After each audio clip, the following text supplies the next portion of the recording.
Nous sommes arrivés au terme de ces obsèques liées à la disparition de notre frère. Comme à l'homme côté, Yango, Nakomo la famille et le Bidoye. En tout cas, merci de la vie d'Adios. Merci à ce moment de bébé. Assalama la vie de merci de bien notre attention Linda de notre tour. Merci beaucoup. Nous allons procéder à présent à lever c'était pour des ministres disparus et nous invitons le pasteur Méchac pour la prière de clôture. Pasteur Méchac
c'est important. On a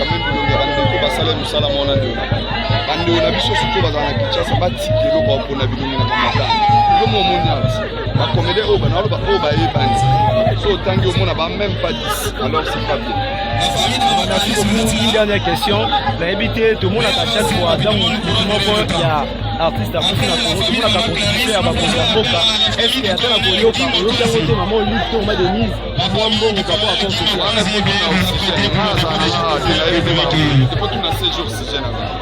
bon conseil na état qui artiste on a dit que la photo mais on fait à buta awana Kinshasa makamuni auto bakona bandeko yo na bakamu basala kaka je fais appel à la famille de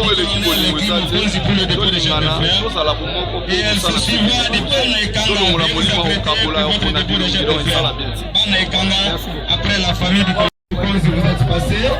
Merci d'être venu. La famille Nzaoube vous a prêté pour votre dépôt de chef de frère et la famille Bokombe.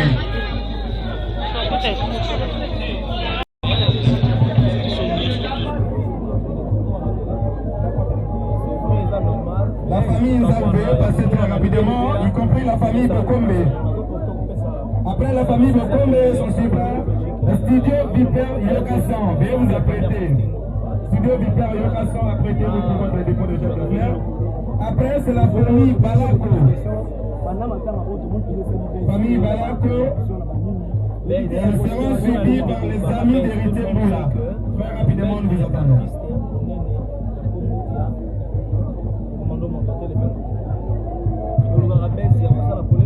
Honorable Jean-Marie Nguéléko, vous êtes remercié. Honorable René Bokoya, vous êtes remercié.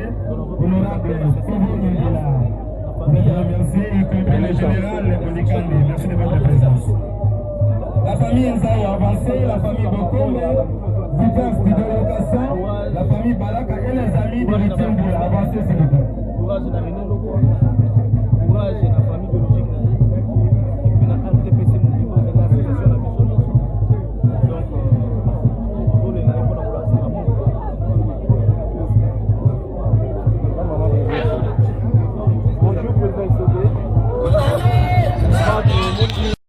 Nos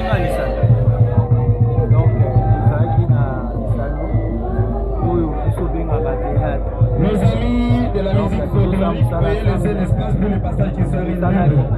Il y a des fois tant que nous sommes ça on peut s'enzeler tous les gars la bataille famille maternelle et à commander mon dossier pour les gars pour la déposer fleur dans la famille maternelle. La famille maternelle de commander mon dossier pour les gars pour la déposer fleur dans la en tout cas, elle a quitté la vie. Donc, elle vient la vie. Donc, famille maternelle, la famille à bon maman, il y a commandé de l'équipe pour la déposer fleur dans la vie. Donc, il est partout pour moi la vie. Donc, elle dit qu'elle est un amour. Nous faisons aussi appel aux agents de l'OCC. OCC va passer pour recueillir. Nous serons suivis des anciens élèves des ligues. Il fait arriver le quoi, il fait famille Kachuba, à passer dans la bande.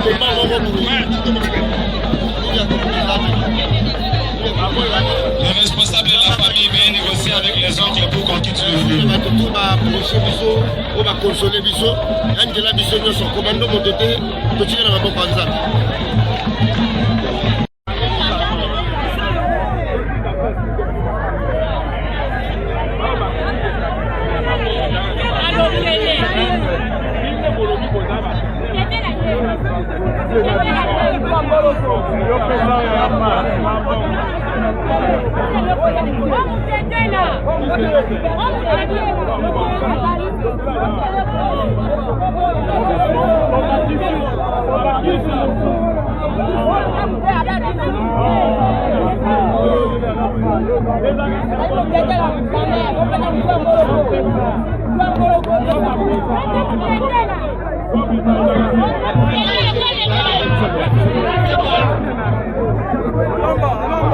Yo bakisa leo pesa.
En tout cas, merci na soutien, merci na bolingone bonjour jusqu'à biso. Déjà na sengo na pasi, mais problème ezaka ke bana batikali, moi c'est atikali. En tout cas tokozala ingrate pona kozala wana pona ko soutenir. To sengi pe na mokonzi mboka son excellence Félix Antoine Tshisekedi Tshilombo. En tout cas, bunda pour le secteur de la théâtre. Parce que l'artiste est toujours ça, tu dois équiter, tu dois éduquer masse, mais à la fin, commandant Koufi, numéro bancaire réservé, commandant Mototé à Koufi, ban la batikali bongo. Mboka oyo ezali mboka eza na kitebele. Kitanga zaka koba tete iranium te. Théâtre peut ça numéré. Ça dit que ba pays nyonso ezali ko mérite na culture. Otia motema.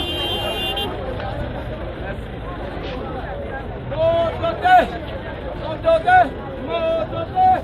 voilà. Mototé, ya Sylvain Ngouma, Mototé, ya Bokulaka,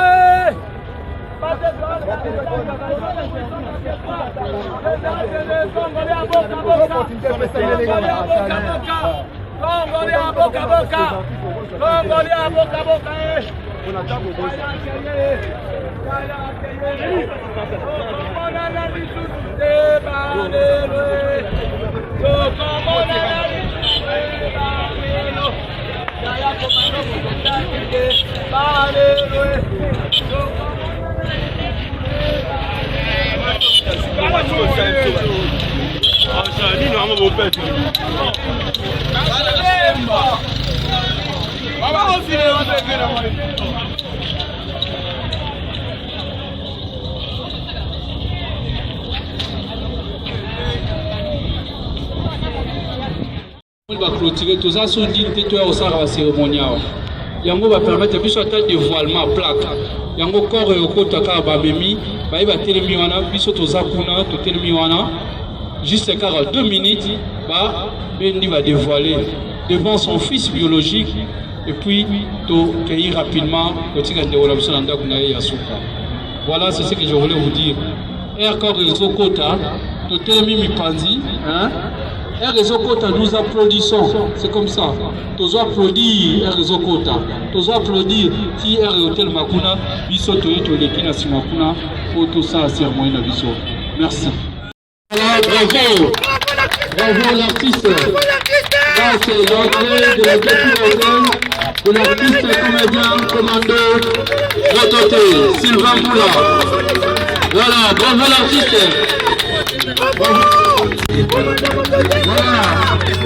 L'État congolais a prévu pour immortaliser ces dignes fils et filles qui vont se distinguer dans plusieurs domaines. Aujourd'hui, nous sommes là parce que Sylvain Moula, alias Commando Mototé, artiste comédien, s'est distingué par rapport à son travail. Sur ce, l'État a réservé une plaque honorifique à son honneur. Avec respect, nous allons inviter son fils biologique qui va dévoiler la plaque honorifique de son père. Des années, ils pourront passer pour voir. C'est pour ça que nous disons, l'artiste ne meurt jamais. Est-ce que pour tout ce travail qu'a fait Ngouma, nous pouvons une fois de plus applaudir quelques fois pour lui. Voilà le membre de famille. Moi, on a rencontré Aya. Voilà, Aya rapidement. Il sera accompagné de maman Bijou la Reine qui va l'accompagner. Bijou la Reine avancée. Nous allons dévoiler la plaque honorifique de Sylvain Moula, alias Mototé. Voilà, c'est ici la République a donné à papa pour ce service rendu à la nation. Avec courage, tu es un fils, tu es un homme, accompagné de l'artiste comédienne Bijou qui va représenter en ce moment les artistes comédiens. Vous allez dévoiler la plaque honorifique pour papa. Bravo l'artiste policier! Bravo, bravo! Bravo l'artiste Ngouma! Commandant Mototé! Il est mérité! Voilà, c'est la plaque honorifique bravo l'artiste! de Sylvain Moula Ngouma! Il est de la mérité! République a reçu ses loyaux services rendus à la nation. Est-ce que nous pouvons applaudir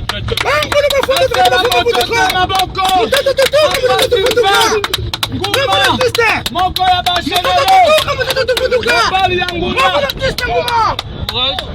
on peut tourner avec le cercueil directement au Kende Cimetière. Nous profitons. L'artiste, wow!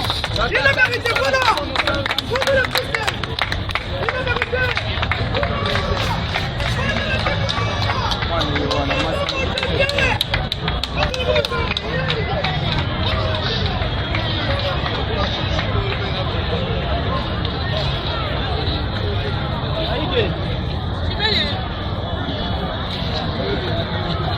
Ok, cimetière.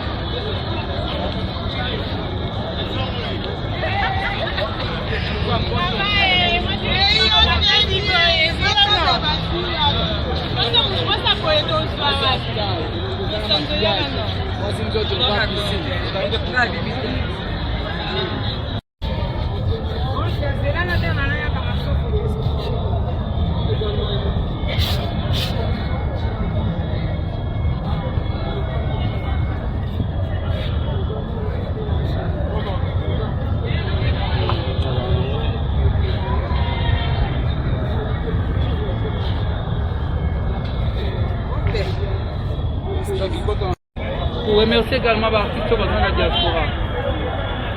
Chaque fois, entre autres, José de Londres, Papa Henri, nous étions à l'hôpital 3 fois pour rendre visite à Moselou et à moi, enveloppe nous pied pour nous sauver qu'à chaque mois, contribution nous pied tant que nous avons fait là, comme il y a aussi dans la famille.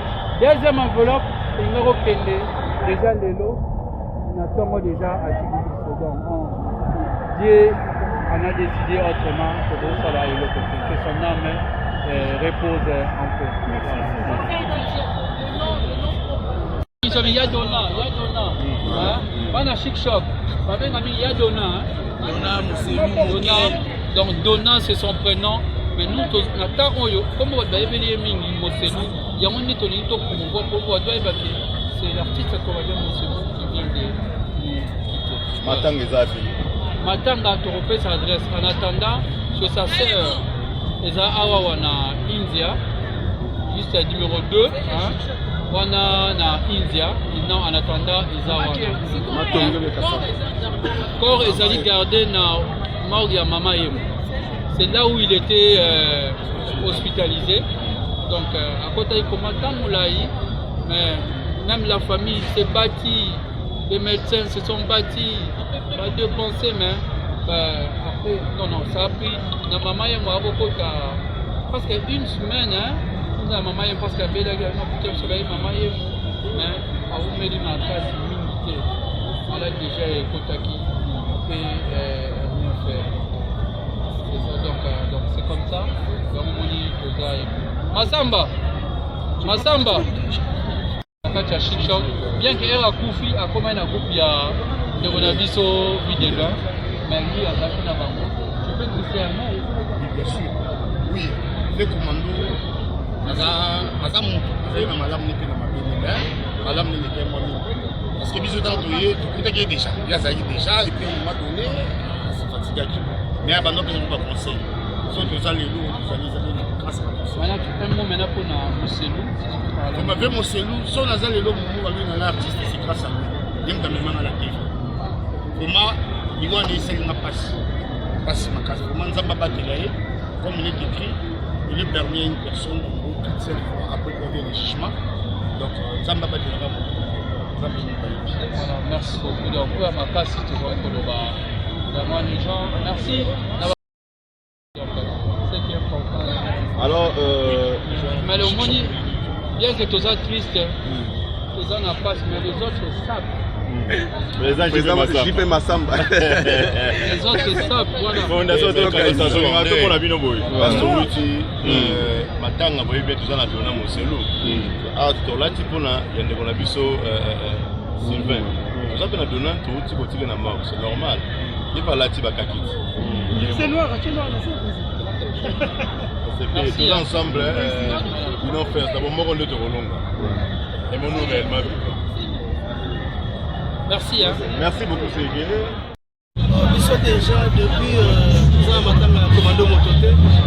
Nous allons vraiment toujours Kaka Nakamotali, Papa Moselou dans l'hôpital. Donc qui m'a vraiment exalté, qui a zone je suis vraiment donc nayebi te ndenge nakoloba vraiment donc eza mpasi mingi nzambe moto apesaka nzambe mpe moto azwi na minute oyo oke kotika moto na biso komando moto Sylvain awa mpe na minute oyo tozolongwa kozwa sultan esika matanga oyo eya na biso esika famille ezali mpona kosolola mpe kovanda ndenge ezalaka na matanga kwa c'est ça.